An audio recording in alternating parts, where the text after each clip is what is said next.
নমস্কাৰ ষ্টাৰছং news and এণ্টাৰটেইনমেণ্টৰ ৰাজনৈতিক বিশেষ অনুষ্ঠানলৈ আপোনালোকক স্বাগতম জনাইছো। আজি আমাৰ বিশেষ অতিথি হিচাপে আছে হাজো সমষ্টিৰ কংগ্ৰেছ নেতা জননায়ক দুলু আহমেদ। আমি দুলু আহমেদৰ সৈতে কিছু সময় কথা পাতিম। নমস্কাৰ ছাৰ।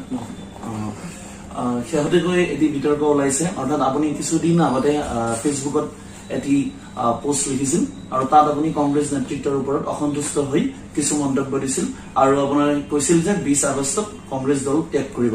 হঠাৎ এনে সিদ্ধান্ত কিয় ল'ব লগা হ'ল? আজি যোৱা 2019 চনৰ জুলাই মাহত মোক দলৰ পৰা নিলম্বন কৰিছিল। সেই নিলম্বনটো বাৰু অবৈধভাৱে কৰিছে, সেইটো বিষয়ত মই নাযায়, ইতিমধ্যে সংবাদ মাধ্যমত প্ৰকাশ পাইছে। এই যোৱা 2019 চনৰ জুলাই মাহৰ পৰা আজি 13 মাহ হৈ গ'ল মোৰ নিলম্বনটো প্ৰত্যাহাৰ কৰা। গতিকে কি হৈছে, ইমান অৰাজকতা হৈছে, মানে মোক আজি কৰিব কালি কৰিব, এই নিৰ্বাচন আহিছে আৰু এই নিলম্বনটোৰ ইছ্যুক লৈ কিছুমান দুষ্ট শক্তি হাজো সমষ্টিত সোমাই পৰিছে। তেখেতসকলে প্ৰচাৰ কৰিবলৈ প্ৰথমে কৈ পেলাই দুলু আহমেদে টিকট নাপায়, দুলু আহমেদ দলৰ পৰা নিলম্বন হৈছে। গতিকে এইবিলাক অৰাজকতা এটা আৰম্ভ হৈছে আৰু যিহেতু ধৰি লওক মত বিৰোধ নেতাৰ মাজত থাকে, কিন্তু 13 মাহ মই নিলম্বন হৈ থাকিব লগা তেনেকুৱা মোৰ ইছ্যু নাছিলে। যাৰ কাৰণে মই এতিয়া দেখিলো যে আৰু 13 মাহে যদি হোৱা নাই আৰু দললৈ নিৰ্বাচনলৈ ধৰি লওক 4 মাহ আছে। 4 মাহ মানে জানুৱাৰীৰ পৰাতো যিবিলাক প্ৰাৰ্থী সমষ্টিলৈ কেণ্ডিডেট সমষ্টিলৈ কেম্পেইনিং কৰিবই হ'ল। গতিকে 4 মাহত এই 13 মাহে যদি মোৰ বিষয়ে চিন্তা চৰ্চা নকৰিলে এই 4 মাহত যে আৰু মানে কৰিব মই আশা দেখা নাই। যাৰ কাৰণে মই এই ধৰণৰ এটা সিদ্ধান্ত। আপুনি আচলতে বহুত দিনৰ পৰা ভাবি আছিল নেকি? এইটো বহুত মানে ভাৱটো আছিল, কিন্তু প্ৰকাশ কৰা নাছিলো। কাৰণ কি হৈ যায়, হঠাৎ কিবা এটা দিব লাগিলে হঠাৎ কিবা এটা দুখ পাব লাগিব। ঠিক তেনেকুৱা ধৰি লওক বহুত দিনৰ ভাবি আছিলো যে আজি হ'ব কালি, আশাত আছিলো, যদি নহয় কি হ'ম সেইটোও ভাবি আছিলো। যোৱা পৰহি মই হঠাৎ মই চিন্তা কৰিলো যে এতিয়া নোৱাৰি আৰু, কাৰণ অৰাজকতাবিলাক দিনক দিনে বাঢ়ি গৈছে। সেইদিনাখনো এটা অৰাজকতা হৈছিলে, যিদিনাখনো মই ফেচবুক যোগে জনালো যে মই নাথাকো বুলি। এতিয়া সেই তাৰ আগমুহূৰ্তত মই আৰু কিবা এটা অসন্তুষ্ট হৈছিলো, ফেচবুকতে দিছো। কাৰণ অৰাজকতা হৈছে, কৰ্মীও গম পাওক, ৰাইজেও গম পাওক, মোৰ লগত কি হৈছে সেইটোও গম পাওঁ। মানে 13 বছৰে কংগ্ৰেছ নেতৃত্ব আপোনাক মানে 13 মাহে আপুনি কংগ্ৰেছ নেতৃত্বৰ পৰা কোনো মানে পোৱা নাই নেকি, যোগাযোগ পোৱা নাই নেকি? আটাইতকৈ দুখ লগা কথা সেইটো, যিটো দুলু আহমেদে আগতে কংগ্ৰেছ দল অসমত পৰিচালনা কৰাত মোৰ যথেষ্ট ভূমিকা আছে। ক'ৰবাত দিল্লীত যাব, ক'ৰবাত আহিব, কোন তত্ত্বাৱধায়ক আহিব, ক'ত থাকিব, ক'ত খাব, চিকিউৰিটি কি খাব, এস্কৰ্টি কি খাব, এইবিলাক সম্পূৰ্ণ মই চাইছিলো। এতিয়া নহয়, আজি সেই দুলু আহমেদক 13 বছৰৰ দলীয় এখন সভাত থাকিব নোৱাৰাটো সেইটো এটা 13 মাহ থাকিব নোৱাৰা খুব এটা নিজকে নিজে মানে মই ভাবো যে মানুহ আৰু মানৱ জাতিটো এটা চিন্তা এটা দুখ লাগে আৰু যে যিটো দলত হয়। আপুনি যদিও 13 মাহে আপুনি কংগ্ৰেছ নেতৃত্বৰ পৰা কোনো যোগাযোগ পোৱা নাই, কিন্তু আপুনি কিন্তু কংগ্ৰেছ নেতা হিচাপে আপুনি হাজোৰ বহুতখিনি কাম কৰি আছে এই 13 মাহে। হাজো বুলি কথা নাই, আমি জনামতে অসমৰ বিভিন্ন ঠাইত আপুনি তিনিচুকীয়া পৰ্যন্ত হয় গম পাইছো। এইটো দৰিদ্ৰ লোকক আপুনি যথেষ্টখিনি সহায় সহযোগিতা কৰিছে আৰু তেনেকে খুব কেইদিনমান আগত যিটো বানপানী হ'ল হাজো বা ছয়গাঁও এনেকুৱা ঠাইত তাতো আপুনি গৈছে। আনকি আপুনি নাও লৈও আপুনি তালৈ গৈছে, যে বানপানীৰ এই নিশাৰ ভাগতো আপুনি গৈছে, আনকি তাৰ ৰাইজেও কৈছে যে আপুনিয়ে কেৱল খবৰ লৈ আহিছে। গতিকে আপোনাক 13 মাহে কংগ্ৰেছে যদিও আপোনাক যোগাযোগ কৰা নাই, কিন্তু কংগ্ৰেছে আপোনাৰ ওপৰত আস্থা ৰখা বুলি এতিয়াও আপুনি ভাবে নেকি? চাওক, কোনোবাই আস্থা ৰাখক বা নাৰাখক, আস্থা ৰাখিলে যে এইবোৰ আমি সামাজিক কাম কৰিম বা নাৰাখিলে নকৰো, মই দুলু আহমেদ সেই ধৰণৰ ব্যক্তি নহয়। কাৰণ নিৰ্বাচন আহিলে এই ধৰণৰ ভুৱা কাম কৰা মানুহ বহুত দেখিব, একদম সমাজকৰ্মী হৈ যায় পুৰা। মানে তেওঁৰ ওপৰত সমাজকৰ্মী নাই আৰু নিৰ্বাচনৰ আগমুহূৰ্তত ওলাই 6 মাহ 5 মাহ আগমুহূৰ্তত ওলাই আহিছে নিৰ্বাচন আহিছে। এনেকুৱা কিছুমান ধুৰন্ধৰ প্ৰকৃতিৰ লোক আছে, এইবিলাক নিৰ্বাচনৰ আগমুহূৰ্তত মানে সোমাব, শীৰ্ষ নেতাৰ নাম ল'ব, মোক দলীয় টিকট দিব, অমুক তমুক। আৰু আমাৰ কংগ্ৰেছ দলৰ অনুশাসনটো মানে কি দেখিছে, মানে একো ধৰণ আজি কংগ্ৰেছত জইন নকৰা মানুহ যাই হাজো সমষ্টিত কয় মই কংগ্ৰেছৰ পৰা নিৰ্বাচন জইনে কৰা নাই, সাংবাদিক খগেন কলিতা। হয়, এইটো ইছ্যুক লৈ কথা কওঁ, খগেন কলিতা হঠাৎ নামটো ওলাইছে। তেওঁ হয়তো হাজোবাসীয়ে বহুতে হয়তো নাজানেই চাগে। তেওঁ এই সাহসটো ক'ত পালে?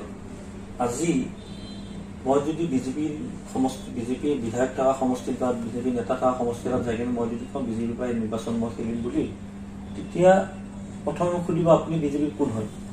মই সদস্য পদে হোৱা নাই, যেতিয়া গম পাব তাৰ নেতাই মোক লগালগ গোচৰ দি মোক এৰেষ্ট কৰাই দিব। আমাৰ দলত আকৌ বেলেগ, তাৰমানে তেওঁ আজি সাংবাদিকতা কৰি আছে, তেওঁক মাথা কোনোবাই সোমাই দিছে, তোমাক বিধায়কৰ টিকট দিম। তাত কি কৰ্মী নাই নেকি? নাম মোৰ লগত মোক দুলু আহমেদটো মই অলপ সময় কাৰণে বাদে দিলো বাৰু। দুলু আহমেদৰ নিলম্বন হৈছে টিকট নিদিয়ে। দুলু আহমেদৰ লগত তাত নাই বুলি প্ৰায় মানে দলীয় প্ৰাৰ্থিত্ব প্ৰত্যাশী প্ৰায় 10 গৰাকী মোৰ লগত একেলগে ঘূৰি আছে। ৰমণী মালাকৰ, দিলীপ শৰ্মা, জিতেন্দ্ৰ ভৰালী, মনসুখ আলী, ৰঞ্জন ডেকা, প্ৰায় 10জন মান। মোৰতো তেখেতসকলৰ মত বিৰোধ নাই, কাৰণ যোৱাবাৰো তেখেতসকলৰ দলীয় প্ৰাৰ্থিত্ব বিচাৰিছিলে। মোৰ কথাবিলাক সঁচাকৈ যদি ৰাইজৰ কাম কৰিব মন আছে, 6 মাহ আগে কিয় সাৰ পাইছে? আগৰ পৰাই কৰা। আৰু এতিয়া মই যিবিলাক কৰি আছো, মই অকল কি নিৰ্বাচন খেলিম বুলি কৰিছিলো, মই আগৰ পৰাই কৰিছো। আপুনি আগৰ পৰাই কৰি আছে। আপুনি অকল হাজো বুলি নহয়, আপুনি চৰগাঁৱকে ধৰি অসমৰ বিভিন্ন ঠাইত, তিনিচুকীয়া, ডিব্ৰুগড় সকলোতে মই তিনিচুকীয়াত ইলেকশ্যন সেইটো কথা হয়। মই কিবা তিনিচুকীয়াত মই কিবা সৰু সৰু কণ্ঠন ল'ৰা ছোৱালী কিবা এটা কথাত মই গলো, যাই মেলি মই তাত কি কৰিলো, কিবা এটা সহায় কৰিলো, মই তাত ইলেকশ্যনে খেলিম নে মই মোৰ তিনিচুকীয়াত যাই কিনে মোৰ দেহা, গাড়ী, তেল কষ্ট কৰি মই কিবা প্ৰচাৰৰ মই কিবা এটা খবৰ ওলালে আপুনি সহযোগিতা কৰে বিভিন্ন লোকক। ইতিমধ্যে প্ৰায় জানে এই কথাটো যে দুলু আহমেদ ডাঙৰীয়াই যথেষ্টখিনি মানুহক সহায় কৰি আহিছে, আৰু সেই কথাটো সকলোৱে মানিব লাগিব। মই এতিয়া সুধিবলৈ ওলাইছো, কংগ্ৰেছত এটা লবি চলি আছে নেকি? এটা ভয়ংকৰ লবি চলি আছে নেকি? এইবিলাক কথা মই আগে পিছে বহুত পাতি গৈছো। এইবিলাক ধৰি লওক আপুনি যিটো প্ৰস্তাৱ আছে লবি, এই লবি চলি আছে কাৰণেতো মই আজি মোৰ 13 মাহে নিলম্বন প্ৰত্যাহাৰ হোৱা নাই। গতিকে এইবিলাক আৰু মোৰ মানে বহুত কলো। এই 13 মাহ মই চিঠিয়ে লিখি থাকিলো, খালি মিছা প্ৰতিশ্ৰুতি পালো। গতিকে এতিয়া ধৰি লওক নিৰ্বাচন আছে, কালি যদি নিৰ্বাচনৰ সময়ত মোক কৈ দিয়ে যে নাই নিলম্বনটো প্ৰত্যাহাৰ নহল, বিধায়ক বিলাকে নামানো বুলি কৈছে, মইতো বিধায়কতকৈ ডাঙৰ নহয়, তেতিয়া এখন সমষ্টিত ডাঙৰ গণ্ডগোল হব। সেইটো তাৰ কিন্তু মই দায়ী হব নোৱাৰো। এতিয়া মই ভাবিছো না, এতিয়া 4 মাহ সময় আছে। দুলু আহমেদে যদি ভাবে দলৰ বাহিৰত থাকি নিৰ্বাচন খেলিব বুলি, 4 মাহ মোৰ কাৰণে যথেষ্ট। এই 4 মাহ, কাৰণ মই ইতিমধ্যে যিখিনি কৰিব লাগে কৰি দিছো তাত। আজিৰ তাৰিখত মই এটা উদাহৰণ দিওঁ, যোৱা লোকসভা নিৰ্বাচনত আমি 70,000 ভোট পাইছো, দলীয় মোৰ নেতৃত্বত পাইছো। তাতে এতিয়া 30 গৰাকী কেণ্ডিডেট দেখিব আপুনি, তাত কোনো সহযোগ কৰা নাই। 2-4 গৰাকী মোৰ লগত থকা সহযোগ কৰিলে বেলেগ কথা। 70,000 ভোটৰ আপুনি ভাবিছে নে 70,000 কংগ্ৰেছৰ ভোট? কংগ্ৰেছে আজিলৈ 33,000 বেছি ভোট পোৱা নাই। হয়, তাতে বিধানসভাত পোৱা নাই, আৰু লোকসভাত 42,000 মান পাইছে। 42 to 70 কেনেকুৱা হ'ল? 28,000 ভোট কৰিব পাৰি। দুলু আহমেদৰ কিবা এটা গণভিত্তি আছে।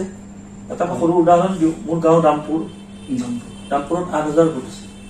কংগ্ৰেছে 1300ৰ ওপৰত ভোট নাপায়, চব AJP ভোট। কিন্তু মই যিদিনা প্ৰাৰ্থিত্ব পালো কংগ্ৰেছৰ পৰা, চব কংগ্ৰেছ কৰিলে। 8,000ৰ মই 7,800 ভোট পাইছো। হয়।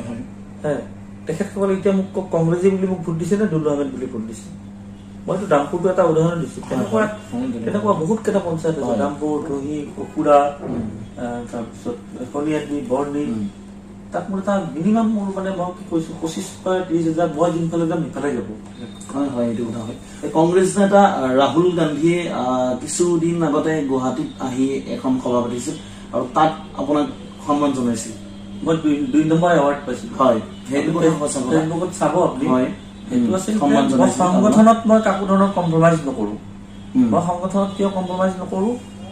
মোৰ কথা হল সংগঠন নিচিনাই কৰিম। যিটোত মোক এৱাৰ্ড জনাইছিল, অসমৰ ভিতৰত 3 গৰাকীয়ে পাইছিলে। হয়, আব্দুল খালেক ডাঙৰীয়াই পালে, শ্বেৰবান আলী ডাঙৰীয়াই পালে, আৰু মই পালো। আৰু যুৱ নেতা হিচাপে আপুনি পাইছে? যুৱ নেতা হিচাপে নহয়, মানে কংগ্ৰেছ দলত মানে সেই আমাৰ শক্তি কাৰ্যসূচী শক্তি বৃদ্ধি কৰিব আমি কিমান মেম্বাৰ আপুনি আটাইতকৈ 2 নম্বৰত আছে। মই প্ৰথমে ফাৰ্ষ্ট আছিলো, তাৰপিছত লাষ্ট দিনা কি হ'ল মই ছেকেণ্ড পজিশ্যনত আহি গলো। গতিকে তাৰপিছত তেখেতে মোক প্ৰশংসা পত্ৰ দিছে। হয়, কিন্তু প্ৰশংসা পত্ৰখনেই এইবিলাক প্ৰশংসা থকাৰ পিছত মোৰ সাধাৰণ যদি মই এটা ফেচবুকত নাম নোলোৱাকৈ দিয়াৰ পিছত যদি কাৰোবাৰ গাত লাগি যাব, মাতি লৈ যাব। আচলতে মানে ৰাজ্যিক নেতৃত্বৰ কিছুমান কথা ভাৰতীয় জাতীয় কংগ্ৰেছৰ মানে কেন্দ্ৰীয় নেতৃত্বই গম নাপায় নেকি? নাপায়, তেনেতো এই অৱস্থা গৈয়ে নাপায়। আপুনি চিঠি লিখিছিল নে ৰাহুল গান্ধী বা সোনিয়া গান্ধী? লিখিছো। আমাৰ এটা দলীয় এটা নিয়ম এটা আছে, আমি যিকোনো চিঠি যেতিয়া আমি সোনিয়া গান্ধী বা ৰাহুল গান্ধী ডাঙৰীয়াক লিখো, সেই চিঠিখন আকৌ তৎক্ষণাৎ আমাৰ যিগৰাকী তত্ত্বাৱধায়ক থাকে আমাৰ তত্ত্বাৱধায়ক হৰিশ্বৰ ডাঙৰীয়া হয়। তেখেতলৈ প্ৰেৰণ কৰে। কিন্তু আমাৰ হাইকমাণ্ডটো কিন্তু তেতিয়া সেই তত্ত্বাৱধায়ক গৰাকী হৈ হয়, হয় সেই ক্ষেত্ৰত। কাৰণ এইটো এটা ইমান ডাঙৰ দল, আমি ধৰি লওক গোটেই ভাৰতত দুলু আহমেদৰ ছাছপেনশ্যনটো যে ছোনিয়া গান্ধী ডাঙৰীয়াই চাব লাগে সেইটো মই কোৱাও নাই, কিন্তু এটা নিয়ম হিচাপে চিঠিখন দিয়া যায় লগালগ সেইটো হেৰিলৈ দিয়ে। হৰিশ্বৰ ডাঙৰীয়া যোৱা 13 মাহে মোক মিছা প্ৰতিশ্ৰুতি আপুনি কিছুদিন আগতে টুইট কৰিছিল যে কংগ্ৰেছৰ পৰা আপোনাক বহিষ্কাৰ কৰক, অথবা আপুনি কৈছিল যে মোক নিলম্বন প্ৰত্যাহাৰ হেং কৰি মোক নাৰাখিব, মই কৈছিলো। কিন্তু গায়ে লগা নাই, দেখিছিলো যে হ'ব দুলু আহমেদে বকিছে বকি থয়, কিন্তু তেখেতসকলে এটা অনুমান কৰিব পৰা নাই মই দল বাদ দিব লগা আচলতে হাজো সমষ্টিটো কংগ্ৰেছে এৰি দিব বিচাৰিছে নেকি? নহয়, এজন নেতাক সন্তুষ্ট কৰাৰ কাৰণে মোক এইবিলাক হাৰাশাস্তি কৰি আছে। চিটটো এনে ভাবি লৈছে যে হাজোৰ চিটটো চেক্ৰিফাইচ কৰি দিম দিয়া, তেনেকুৱা এটা ভাৱ লৈছে। তেখেতসকলে এইটো বুজা নাই যে হাজোৰ লগতে এই মোৰ ইছ্যুটোত যদি মই দলৰ পৰা বাহিৰ হৈ যাব লগা হয়, মইতো দল নকৰো বুলি কলো। তাৰপিছত 22 তাৰিখৰ পিছত মই ৰাজনীতি পতাকাৰ পৰা আঁতৰি থাকিম। 22 আগষ্ট নহয়, এই 20 তাৰিখে মোৰ শেষ কাৰ্যসূচী আছে, যিহেতু পূৰ্বে মই ঘোষণা কৰা আপুনি ৰাজীৱ ভৱনৰ ৰাজীৱ গান্ধীৰ 76 বছৰীয়া বাৰ্থডে জন্মদিন আমি যোৱাবাৰো 75 বছৰীয়াটো আমি ষ্টুডেণ্ট লৈ যাই ফ্লাইটত দাৰ্জিলিঙত পাতিছিলো। তাৰপিছত আকৌ মোৰ তাত ফোন আহিল, এইবাৰ এইটো বোধ কৰিব এইবাৰ দিল্লীলৈ যোৱা কথা আছিলে প্ৰায় 100 ষ্টুডেণ্ট, কিন্তু কৰোণা মহামাৰীৰ কাৰণে আমাৰ প্ৰগ্ৰেমটো অলপ ব্যতিক্ৰম কৰি ঘৰৰ পৰাই ডিজিটেল পদ্ধতিত কৰা হৈছে। গতিকে এইটো মই পূৰ্বে ঘোষণা কৰাৰ কাৰণে, নহ'লে মই পদত্যাগ সেইদিনাখনে পত্ৰ দি দিলো হয়। কিন্তু মই মোৰ নিজৰ পদত্যাগৰ মোৰ নিজৰ স্বাৰ্থৰ কাৰণে মই কণ ছাত্ৰ ছাত্ৰীসকলক মই অসুবিধা দুঃখিত কৰিব বিচৰা নাই। ইতিমধ্যে প্ৰায় 2-2.5 ছাত্ৰ ছাত্ৰীয়ে নিজৰ নাম পঞ্জীয়ন কৰিছে। এতিয়া কথাটো হ'ল যে এইবিলাক কৰি আছো আৰু এইটো শেষ কাৰ্যসূচী কৰিছো। আপুনি তাৰপিছত চাব মোৰ দলীয় কাৰ্যসূচীত আপুনি দেখা নাপায়। আৰু কোনোবাই যে কৈ আছে যে বেলেগ দল জইন কৰিব, অমুক কৰিব, তমুক কৰিব, এইবিলাক কিছুমান কথা ওলাই আছে, ওলাব। সেইটো কথা সুধিম। এতিয়া অলৰেডি ওলাইছে যে আপুনি বিজেপি অথবা AGP লৈ যাবলৈ প্ৰস্তুত হৈছে, এইটো কথা কিমান দূৰ সঁচা? কথাটো কেনেকুৱা, আপুনি মই যিদিনাখনে মই ফেচবুক আপডেটটো দিলো, মোৰ সেইদিনাখনৰ তাৰ অলপ সময়ৰ আগৰ সিদ্ধান্ত যে মই এইটো কোনো পূৰ্বে কৰিব নাথাকিলে মইতো প্ৰেছক মাতিলো কলো তেনেকুৱা। হঠাৎ মই সিদ্ধান্তটো ললো, মই কি কৰিলো ফেচবুকত আপডেট। মোক এতিয়ালৈ 20 তাৰিখলৈ মই কোনো পৰিকল্পনাই নাই। 20 তাৰিখৰ পিছত কি কৰিম মই সেই কথাটো ভিতৰত ক'বই নোৱাৰো, মই নিজেই নাজানো। মই সঁচাকৈ মই নিজে নাজানো। কিন্তু এটা কথা, যিহেতু ৰাজনীতি কৰিছো, নিৰ্বাচন খেলিম বুলি একদম মই নিৰ্বাচন খেলিম বুলি মই ইতিমধ্যে আজিৰ পৰা 2 বছৰ আগেই কৈছো। মাজে মাজে কৈ আছে যে মই নিৰ্বাচন খেলিম, মোক টিকট দিয়ক বা নিদিয়ক, চিম্বলৰ ভয় আপুনি কৰিম বুলি কৈছে। নিৰ্বাচন খেলিম যিহেতু এতিয়া মই সেইকাৰণে কৈছো যে মোক চিম্বলৰ ভয় নেদেখাব। সিহঁতে শুনা পোৱা গৈছে 17 আগষ্টত আপোনাৰ নিলম্বন প্ৰত্যাহাৰ কৰিবলৈ যুৱ কংগ্ৰেছৰ বা অথবা কোনোবাই প্ৰতিবাদ কৰিব বুলি এটা খবৰ ওলাইছে, এইটো কথা কিমান সঁচা? মই এই ফেচবুক আপডেট দিয়াৰ পিছত বিভিন্ন মোৰ শুভাকাংক্ষীয়ে মোক ফোন যোগে জনাইছে যে আমি আজীৱনত প্ৰতিবাদ কৰিম শান্তিপূৰ্ণভাৱে।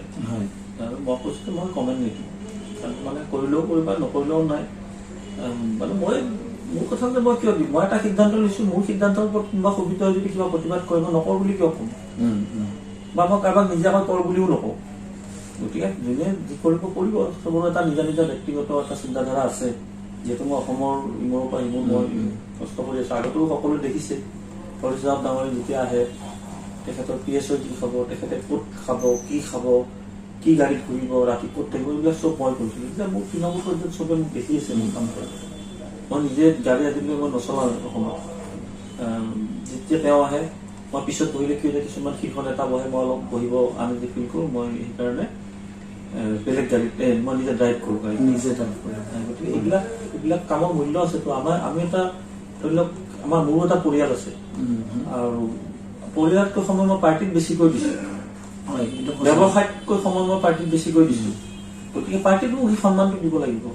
আৰু এটা সাধাৰণ ইছ্যু লৈ পেলাই সন্মানটো দিব, সাধাৰণ ইছ্যু বুলি নহয়, ইয়াতকৈ ডাঙৰ ডাঙৰ ইছ্যু হৈছে।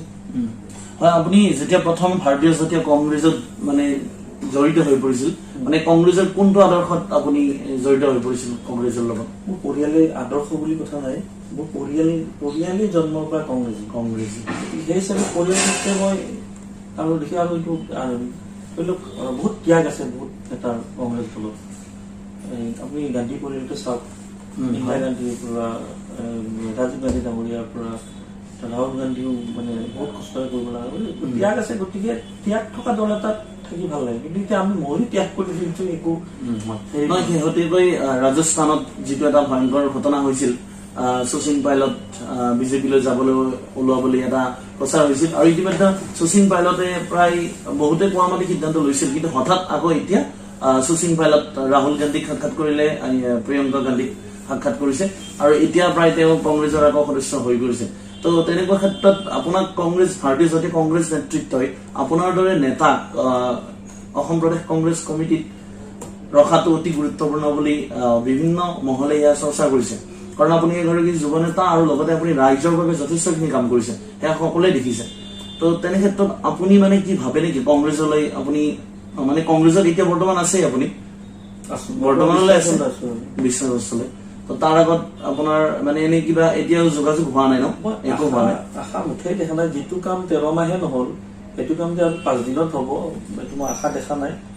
আৰু যদি তেনেকুৱা ধৰণৰ কিবা আহে, মই নিশ্চয়কৈ মই যিহেতু সংবাদ মাধ্যম যোগে মই নিশ্চয় কথা জনাইছো, মই জনাম তেনেকুৱা।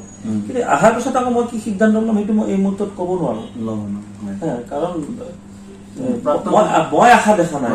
প্ৰাক্তন মুখ্যমন্ত্ৰী তৰুণ গগৈ ডাঙৰীয়াৰ লগত আপুনি এইবোৰ বিষয়ে কিছু কথা পাতিছে?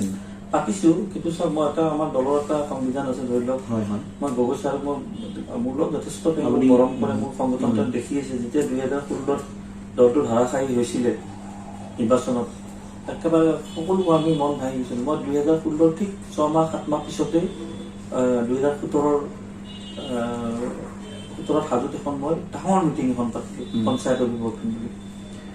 প্ৰায় 30 to 35,000 মানুহ দেখিলে। গগৈ ছাৰ আছিলে, কুমাৰ ডাঙৰীয়া আছিলে, চব শিক্ষক নেতা আছিলে। তাতে গগৈ ছাৰ ভাষণতে কৈ দিলে যে মোৰ আজি চৰকাৰখন থকা যেনে লাগিছে বুলি, ইমান ধুনীয়া মিটিং। তাৰপিছত তেখেতে প্ৰশংসা কৰিছে। তাৰপিছত মই নিলম্বন হোৱাৰ পিছতো তেখেতে বৰপেটা গ'ল মাজতে, হঠাৎ আহি মোক কৈছে যে তোমাৰ ৰাজীৱনত সোমাইছে। মই হাজোৰ মোৰ গাঁৱৰ লগতে আকৌ মোৰ বেলেগ অঞ্চলত ৰাজীৱ ভৱনটো মই বনাইছো, ৰাজীৱ ভৱন এটা ধুনীয়াকৈ প্ৰস্তুত কৰিছে, বনাইছো। আৰু সেই ৰাজীৱ ভৱনৰ পিছফালে মোৰ এতিয়া এটা ঘৰ আছে। গগৈ ছাৰে আকৌ ফোন কৰিলে যে মই অকণমান ৰেষ্ট লৈ যাম, হ'ব ছাৰ আপুনি কৰিলোঁ। গতিকে তাৰপিছত মই তেখেতক কৈছো, ছাৰ মই কি কৰোঁ, মই নিলম্বন হৈ আছো, আৰু হৈ থকাটো ডাঙৰ কথা, কিন্তু সমষ্টিত এটা বেয়াকৈ প্ৰচাৰ চলি আছে। প্ৰচাৰ কৰিছে কোনবিলাকে? যিবিলাক কংগ্ৰেছ দলৰ সদস্য, নসেন কলিতা, দীপেন পাঠক, এইবিলাক কংগ্ৰেছ দলৰ সদস্য নহয়তো। দীপেন পাঠকটো এটা বেলেগ দলৰ হয়, তাৰ পাছত কংগ্ৰেছ আপুনি পাবই কেতিয়াবা হয়তো যোগদান কৰিব, বা মানে দলীয় প্ৰাৰ্থীটো বিচাৰিব কাৰণে কৈ আছে যে দুলু আমি নিলম্বন টিকেট নাপায়। তেখেতসকলৰ নিৰ্বাচন খেলাৰ ইছ্যু হৈছে ৰাইজৰ উন্নয়ন নহয়, দুলু আহমেদৰ নিলম্বন, সেইকাৰণে আমি টিকট পাম। হ'ব লাগে কি যে আমি নিৰ্বাচন কৰি ৰাইজক সহায় কৰি যদি দলে টিকেট দিয়ে। মইতো সদায় কথাটো যদি দলে টিকেট দিয়ে বুলি কওঁ, আপুনি কয় তেখেতসকলে কয় দুলু আহমেদে টিকেট নাপায়, মই প্ৰাক্তন বিধায়ক মই পাম। নসেন কলিতাই কয় যে নহয় মই জ্যেষ্ঠ সাংবাদিক মই পাম। ঠিক আছে, তোমালোকে খেলা, মোৰ ক'ব লগা একো নাই, জইনটো কৰি লোৱা পাৰ্টিটো থাকে। তাৰমানে কালি টিকেট নাপালে তোমালোকে কংগ্ৰেছ নকৰে। গতিকে তোমালোকে ৰাইজৰ কাম কৰাত বাধা দিব নালাগে, মই ভালে পাব লাগে, কিন্তু তোমালোকে ৰাইজৰ কাম এই নিৰ্বাচনৰ 6 মাহ আগে কৰিব কিয় মন গ'ল? কিমান দিন ক'ত খুই আছে? হাজোত শেহতীয়াকৈ দুটামান সাম্প্ৰদায়িক সংঘৰ্ষ লগোৱাৰো কিছুমানে চেষ্টা কৰা বুলি ইতিমধ্যে খবৰ ওলাইছে, আৰু আপুনিও মাজে মাজে ফেচবুকত পষ্টত আপুনি ফেচবুকত আপডেট দিয়ে, আৰু আপুনি যি ঘটনাই নহওক আপুনি তাত গৈ উপস্থিত হয় আৰু সকলোৰে মাজত এটা আপুনি মিলামিলি কৰিবলৈ চেষ্টা কৰে। কিন্তু এতিয়া কি আপুনি ভাবে নেকি সেইটো এটা ৰাজনৈতিক সাম্প্ৰদায়িক সংঘৰ্ষ বুলি? চব বস্তু তৃতীয় পক্ষতো জড়িত থাকেই। এই যিটো কৈছে সংঘাত, তাত এইটো সাম্প্ৰদায়িক সংঘাত বুলি ক'লে কি হ'ব? এইটো হিন্দু মুছলিম বুজায়, কথাটো তাত তেনেকুৱা নহয়। এইটো আজি যোৱা 5 জুলাইৰ পৰা চলি আছিলে, তাত অসমীয়া মুছলিম, বেংগলী মুছলিম, তেনেকুৱা বস্তুটো ডাইভাৰ্ট কৰিছে। তাৰ আগতে যিটো আমাৰ ঘটনা এটা হ'ল, যিটো বাইক এক্সিডেণ্টত যিজন আমাৰ কিছুটো আপুনি তাত উপস্থিত হৈছিল, সেইটোত মই ঈদৰ দিনা মই ৰাতিপুৱা যাই উপস্থিত হৈছিলো। তাৰপিছত ঈদৰ দিনা যেতিয়া তাত উপস্থিত হলো, মই টকা 10,000 দি আহিছো, আৰু মই কৈছো আৰু পৰৱৰ্তী কিবা লাগিলে মই সহায় কৰিম। তাৰপিছত বাৰু নেতাৰ ভিৰ লাগিছে, বিভিন্ন ধৰণৰ বিভিন্ন কথা কৈছে। এতিয়া মই কলো সেইটো এটা সাম্প্ৰদায়িক লাইনত লৈ যাব, তেনেকুৱা ঘটনা নহয় এইটো, কাৰণ এইটো একদম সাধাৰণ কিবা হয়তো সেইটো ঘটনাৰ পৰাই তদন্ত এতিয়া নহলে একোৱেই নহল। সেইটো ঘটনা তাৰে বজৰং দলে অকমান সাম্প্ৰদায়িক ৰূপ দিব চেষ্টা কৰিছিলে, নোৱাৰিলে। এতিয়া এই যিটো আপুনি ক'লে যে বুলডুটৰ ঘটনাটো, সেইটোতো মানে কি এটা চুৰি ঘটনাক লৈ যায় কাৰণে অসমীয়া মুছলিম নমালি মই একদম খুব তৎপৰতাৰে কামবিলাক কৰিলোঁ। 8 তাৰিখত তাত পৰিস্থিতি খুব শান্ত। হয়তো ক'ৰবাত ৰাতিৰ আন্ধাৰৰ সুযোগ লৈ কোনোবাই কিবা এটা কৰি দিব পাৰে, কাৰণ কিমান লাখ মানুহ আছে, এটা দুজনে ভুল কৰিলে আৰু তেনেকুৱা প্ৰশাসনে যথেষ্ট হেৰি কৰি সহায় কৰি আছে। তাত দুটাকৈ এতিয়া আউটপোষ্ট দিব বুলিও মানে সিদ্ধান্ত লৈছে প্ৰশাসনে। গতিকে এইবিলাক নেতা মই চাই আছো। এইবিলাক মই দলত নাথাকিলেও চাম, দলত থাকিলেও চাম, আৰু দলত নাথাকিলে কিন্তু বেছিকৈ চাব পাৰো, কাৰণ তেতিয়া দলৰ কামটো কমি যাব, ৰাইজৰ কামটো বাঢ়ি যাব। হাজোবাসীৰ বাবে এটা সুখবৰ, পঞ্চতীৰ্থ মল আপুনি হাজোত আৰম্ভ কৰিব বুলি ইতিমধ্যে কাম চলিছে। তাতো বজৰং দলে কিছু বাধা দিছিল, এইটো আপুনি কি কয়? ইমান ধুনীয়া এটা, কিন্তু হাজোবাসীয়ে এইটো গ্ৰহণ কৰিছে, আদৰণি জনাইছে, ইমান ডাঙৰ এটা পদক্ষেপ আপুনি লৈছে। বজৰং দলে এটা সুবিধা লৈছিলে যে এনেকুৱা হৈ হাল্লা কৰিলে কিজানি আমাক 2 পইচা দিয়ে, তেনেকুৱা ধৰণৰ এটা বজৰং দলৰ মই দলটোৰ কি নীতি আদৰ্শ মই নাজানো। তেওঁৰে নাম আছিল নেকি? টংকে ডেকা। তেওঁৰ নাম আছিল টংকে ডেকা, হয়। গতিকে হেৰিৰ বজৰং দলৰ যিগৰাকী সদস্য, তেখেতে দলটো বদনাম কৰিছে বজৰং দলক, কাৰণ তেখেতে মদ ভাং খাই থকা ফটো, তাৰপিছত কাৰোবাক মানে এই ঘৰৰ পৰা উঠাই আনিছে, যেতিয়া হৈ হাল্লা আহিছে আকৌ সমজাই দিছে কিডনেপ কেছ, এইবিলাক সামাজিক মানুহ নহয়। গতিকে তেখেতে এটা মলৰ কামৰ বিৰোধিতা কৰিছে, ৰাইজে এইটো গ্ৰহণ কৰা নাই। ৰাইজে একেবাৰে কৈছে কোনদিনা আহে এইবাৰ মানে ধৰ্ণা দিব আমাক ক'ব। ৰাইজে ভাল পাইছে, আৰু আপুনি সকলোকে এটা ভাল পদক্ষেপ লৈছে যে তাৰ স্থানীয় ৰাইজক বা স্থানীয় ল'ৰা ছোৱালীখিনিক সুবিধা দিম। সেইটোতো মই প্ৰথম চৰ্তটোৱে মই যিসকলে তাত ব্যৱসায় কৰিব মইতো ব্যৱসায় নকৰো তাত, মই এইটো ডেভেলপমেণ্টৰ কাৰণে বনাই দিছো, ব্যৱসায় কৰাৰ কাৰণে বাহিৰা কোম্পানী কাৰণে যিসকলে লৈছে ইতিমধ্যে তাৰে প্ৰায় 30% স্পেচ লৈ ললে। তেখেতসকলক মই এটা কথা দিম, আপোনালোক স্পেচটো এইকাৰণে দিম যে আপোনালোকে স্থানীয় যুৱক যুৱতীক সংস্থাপন দিব লাগিব। কমচে কমটো 400-500 ল'ৰা ছোৱালীটো তাত চাকৰি পাব। আৰু আটাইতকৈ গৌৰৱৰ কথা, তাত মই চিনেমা হল দিছো আমাৰ জুবিন গাৰ্গৰ নামত, এটা মই হাজোবাসী ৰাইজৰ গৌৰৱৰ কথা। মোৰ খালি কথাটো থাকিলে যে ৰাইজে ক'ব যে দুৰ্গা মেলে এইটো এটা ভাল কাম কৰিছে, ভৱিষ্যতত এটা নাম থাকি যাব। মোৰ সেইখিনিয়ে মই বিচাৰিছো। গতিকে এইটো কিমান দিনৰ ভিতৰত? এইটো মই অহা 2021 ডিচেম্বৰৰ ভিতৰত মই টাৰ্গেট লৈছো, খুব বেছি 2-3 মাহ এখন 2 বছৰৰ ভিতৰত ঠিক কৰি মুঠতে কাম ইতিমধ্যে আৰম্ভ হৈছে, বাইৰিঙৰ কাম আৰম্ভ হৈ গৈছে। ভাল, এইটো সঁচাকৈয়ে গ্ৰহণীয় হাজোবাসীৰ বাবে সুখবৰ। কাৰণ আৰু এটা কাৰ্যসূচী লৈছো মই, এইটো জানুৱাৰীত মই আকৌ আৰম্ভ কৰিব। আৰু আপুনি এটা কম্পিটিশ্যনো আৰম্ভ কৰিছিল মাজতে, মানে কুইজ কম্পিটিশ্যন, হয় এইটো আৰম্ভ কেতিয়ালৈ হ'ব? মানে হৈ গ'ল, আমাৰ নিৰ্বাচিতও হৈ গ'ল। তাৰমানে আমাৰ 60টা প্ৰায় 100 আমি চিলেক্ট কৰিলো। আমি গোটেইকেইটাকে মই এটা মোবাইল, কৰোণা মহামাৰী চব ঘৰত আছিলে, মই এতিয়া আপুনি দিছে, এতিয়া কি 100টা মানুহ একগোট কৰি কেনে মিটিং কৰাৰ কাৰণে পাৰ্মিশ্যনটো মোক দিয়া নাই। গতিকে মই চবকো বুজাই দিছো যে একেলগে কৰিম। আৰু এইফালে মানে মূল অনুষ্ঠানটোতো এতিয়ালৈ হোৱা নাই। আপুনি কৈছিল এই আৰ্ট কম্পিটিশ্যনৰ লগত মই যিখিনি মানে বাইচাইকেল দিম বুলি ক'লো, দুজনকে একেলগে এটা এটাকৈ কৰি দিম বুলি ভাবিছো। গতিকে কথাবিলাক কেনেকুৱা আৰু একো নাই। হাজোবাসীৰ বাবে এটা ভাল খবৰ এইবিলাক এটা ভাল খবৰ। কিন্তু মই যেতিয়া দল বহুতে দুখ পাইছে, এইটো সঁচাকৈ দুখ পাব লগা কথা হাজোবাসীৰ বাবে। কাৰণ আপুনি এনেকুৱা এজন নেতা যি কেৱল ৰাজনীতিৰ বাবে আপুনি কাম নকৰে, আপুনি সমাজ সংস্কৃতিৰ সৈতে জড়িত ব্যক্তি। আৰু গতিকে কংগ্ৰেছে হয়তো অসম প্ৰদেশ কংগ্ৰেছ কমিটিয়ে হয়তো ভাবি চাব এই কথাটো, কাৰণ হাজোবাসীৰ বাবে বৰ্তমান যুৱ কংগ্ৰেছৰ নেতা দুলু আহমেদ সঁচাকৈয়ে এটা গুৰুত্বপূৰ্ণ ব্যক্তি বুলি ইতিমধ্যে হাজোবাসীয়ে মন্তব্য আগবঢ়াইছে সকলোকে। গতিকে আমি বহুত সময় কথা পাতিলো, আৰু কিছু সময় কথা পাতিম, তাৰ পাছত আমি বিদায় ল'ম। আমি আপোনাক এইটো প্ৰশ্ন কৰো যে আপুনি মানে কংগ্ৰেছ দল ত্যাগ কৰিব, কিন্তু আপুনি বিজেপি বা AJP দলৰ পৰা যোগাযোগ ইতিমধ্যে আৰম্ভ হৈছে নেকি? এতিয়া কোনো পৰিকল্পনা, নিৰ্বাচনলৈ 6-7 মাহ বাকী আছে। এতিয়া মই কি কৰো যে মোৰ সিদ্ধান্তটো মই দল নকৰো বুলি মই সিদ্ধান্ত লৈছো, কিন্তু নকৰা মই চিঠিখন মই 21 তাৰিখে পঠাই দিম আমাৰ হাইকমাণ্ডলৈ। পঠোৱাৰ পিছত মই চিঠি পঠোৱাৰ পিছত আৰু কংগ্ৰেছ দলৰ বেনাৰত আপুনি মোক মিটিং কৰা মোক দেখা নাপায়। তাৰপিছত যদি হাইকমাণ্ডে ভাবে দুলু আহমেদক দলত লাগে বা দুলু আহমেদৰ গুৰুত্বপূৰ্ণ ভূমিকা আছে, তেতিয়া যদি মোক মাতে, হয়তো মই আশা হয়তো দেখা নাই, তেতিয়া সেইখিনি সময়ত কি ধৰণৰ কথা আহে, কি ধৰণৰ। আৰু এটা কথা আপুনি কৈছিল মাজে মাজে কয় যে বিজেপিৰ সুমন হৰিপ্ৰিয়া এইবাৰ হাজোত টিকট নাপায়, এইটো কথা কিমান সঁচা? সুমনৰ সঁচাটো চা, মইতো আজি বহুত দিনৰ পৰা অভিযোগ দি আছিলো, কিন্তু যোৱা পৰহিটো প্ৰমাণ হৈ গ'ল। সুমন হৰিপ্ৰিয়া ৱেষ্ট গুৱাহাটীত তেখেতে মানে কৈছে যে মই চিন্তা চৰ্চা কৰিছো মানে পশ্চিম গুৱাহাটীলৈ ইষ্ট গুৱাহাটী মানে পূব গুৱাহাটী তেন্তে পূব গুৱাহাটীত সিদ্ধাৰ্থ ভট্টাচাৰ্য ডাঙৰীয়া মই নাজানো তেখেতৰ দলীয় বিষয়ে বা ভিতৰতো মই নাজানো মই সুমনৰ মন্তব্যটোৰ ওপৰত কৈ আছো মানে হাজোৰ পৰা সুমন হৰিপ্ৰিয়া ওলাই অহাটো প্ৰায় নিশ্চিত হৈ গৈছে সমষ্টি কিয় বদলালে মই যদি সমষ্টিত ভাল কাম কৰি আছো মই আকৌ সমষ্টি বদলোৱাৰ কথা নাহে নহয় হয় মাজতে সুমন হৰিপ্ৰিয়া অভিযোগ দিছিল আপুনি পাকিস্তানী নাৱত উঠি বানপানীৰ যিখিনি ৰাইজৰ খবৰ ল'বলৈ গৈছিল আৰু তেতিয়া আপুনি তদন্ত কৰিবলৈ গৈছিল সেই তদন্তটো কিবা হ'ল নেকি তদন্ত কৰিব হলেতো বিধায়ক এগৰাকী নিজে কৰিব পাকিস্তানী নাও কেনেকুৱা ভাৰতবৰ্ষত সোমাল সেইখনতো আৰু পুৰণা নাও আছিলে সেইটো মই এখন নতুন নাও বনাই কিনে মই ঘূৰিছো তেনেধৰণে পুৰণা নাও এখন পাকিস্তানী যদি হয় ইমান তুমি ভাই বিধায়িকাও হয় পাকিস্তানী নাও হাজোত চলি আছে তদন্ত তুমি মই দিলেতো তদন্ত নহয় গতিকে তদন্ত দিছিলো ক'ত তদন্তৰ নামততো একোৱে নাই সুমন হৰিপ্ৰিয়াই হাজোবাসীৰ বাবে এতিয়ালৈ আপুনি ভাবে নেকি কাম কৰা নাই বুলি চাওক এটা কথা সুমন হৰিপ্ৰিয়া অতীত হৈ গৈছে আৰু অতীত এগৰাকী বিধায়কৰ কথা যদি মই কওঁ আকৌ চৰ্চাত সেই নামটো আহিব গতিকে মই কৈ কেনে মই ক'লেহে সুমনৰ নামটো মিডিয়াত আহে তেওঁ কামৰ যোগেদি আনিব পৰা নাই মই ক'লেহে নামটো আহে গতিকে মই কৈ কেনে নামটো কি হ'ল অতীত হৈ যোৱা বস্তুটো আকৌ আমি ভাবিব পাৰো মানে যদি সুমন হৰিপ্ৰিয়া হাজোৰ পৰা ওলাই আহিছে তেন্তে বিজেপিৰ হাজোৰ বৰ্তমান এতিয়ালৈ কোনো নাই গতিকে আপুনি যদি বিজেপিত জইন কৰে আপোনাক নিশ্চয় টিকটটো বিজেপি তাত নাই বিজেপি তাত ৰাতুল শৰ্মা নিবাৰণ নকৰ তাৰপিছত তেনেকুৱা 4-5 গৰাকী নাই বুলি ক'লে যিটো সঁচা ক'ব লাগিব সেইটো এতিয়া ধৰি লওক বিজেপিৰ কোন কেন্দ্ৰীয় মই কেনে তাতে যিসকলে সমাজত লাগিছে মই সেইটোৰ ওপৰতে কৈছো আপুনি এতিয়া এজিপি বা বিজেপি যিটো দললৈ আপুনি যদি যায় তেতিয়া আপুনি টিকটটো পোৱাৰ বাবেহে যাব নে এনেই যাব মই এটা কথাই কলো আপোনাক মই নিৰ্বাচন খেলিম বুলি মই বাৰ কলো চিম্পুল কি হ'ব দল কি হ'ব সেইটো মই এতিয়া মই নিজেই নাজানো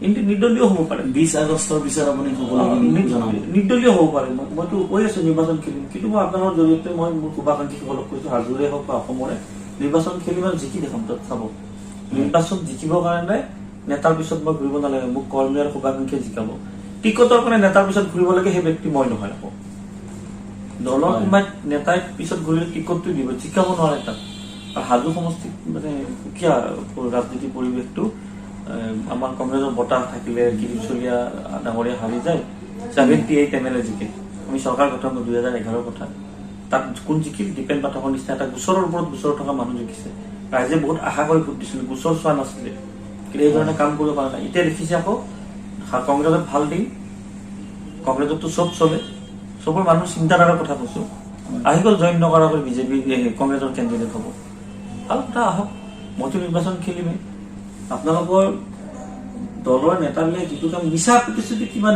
মিছা কথা কিমান ক'ব এপ্ৰিলতো ক্লিয়াৰ হৈ যাব হয় এপ্ৰিলত আফটাৰ ৰিজাল্ট মই বিধায়ক হ'ব পাৰো নোৱাৰো সেইটো যোৱাই নাই বহুত বিধায়ক মানুহ জেলতো সোমাই আছে মই সেইটো লাইন যোৱাই নাই কিন্তু মানুহটো এটা পিকচাৰ ক্লিয়াৰ পাব যে কংগ্ৰেছ এইটো ভাল কৰিছিল বা কংগ্ৰেছ এইটো ভুল কৰিছিল এতিয়া যোনে যি কৈছে কৈ থাকক সেইকাৰণে মই এপ্ৰিলৰ ৰিজাল্টলৈ ৰখি আছো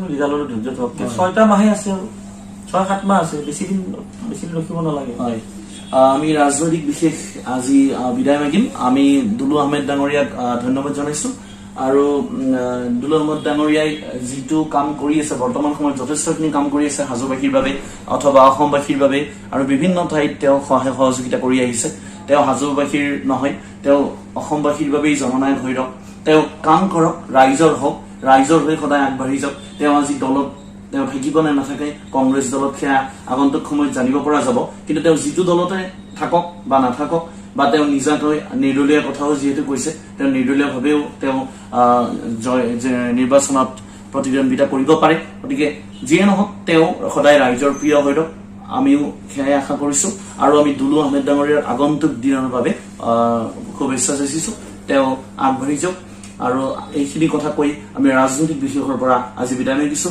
পুনৰ এনেকুৱা এজন ব্যক্তিলৈ আমি পুনৰ আহিম এতিয়া আপোনালোক সকলোকে নমস্কাৰ জনাইছো আৰু ধন্যবাদ জনাইছো